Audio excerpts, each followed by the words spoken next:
Қазақ күресі нағыз текті күрес түрі. Балуандардың жауырыны толық жерге тисе ғана таза жеңіс болып есептелінеді. Ол нағыз білек күші бұлқынған, қарсыласының жігерін құм қылған апайтөс алыптардың күресі. Осы спорт түрінен өңірімізде күні кеше Қазақстан барысы республикалық турнирінің қалалық іріктеу жарысының нәтижесі белгілі болды.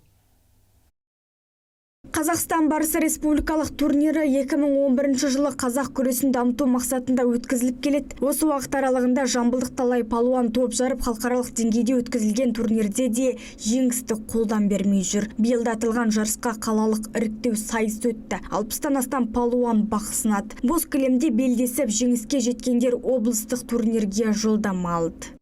Қазақ күресін дамыту, ұлттық спортты дамыту мақсатында атқарылып жатқан бұл шара.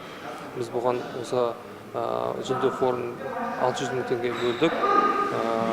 Бірінші орын 300 мың, екінші орын 200 мың, үшінші орын 100 мың теңге көлемінде ақшалай сыйлыққа ие болды.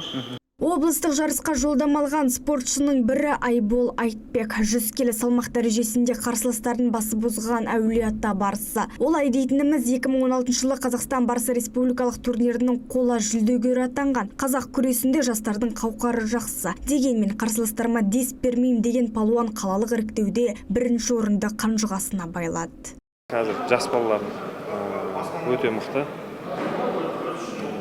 Бәрі білекті дайындалған, жарыстарға, жақсы жерлерге жарыстарға барған, сборларға барған. Сондай Жамбылда жақсы балалар көп. Іріктеуде екінші орында Айдар Бескемпір мен үздік күштік қатарынан көрінген Заңғар Жаңабек қорытындылады. Ал ұйымдастырушылар алдағы уақытта қазақ күресінен жас барыс турнирін өткізуді жоспарлап отыр. Қазіргі уақытта өңірде дәл осы спорт түрінен 1000-ға жуық бала тәрбиеленуде. Аруна Айнұрлан, Нұртай Ыбырай, Нұрбол Қыстаубек, Аймақ.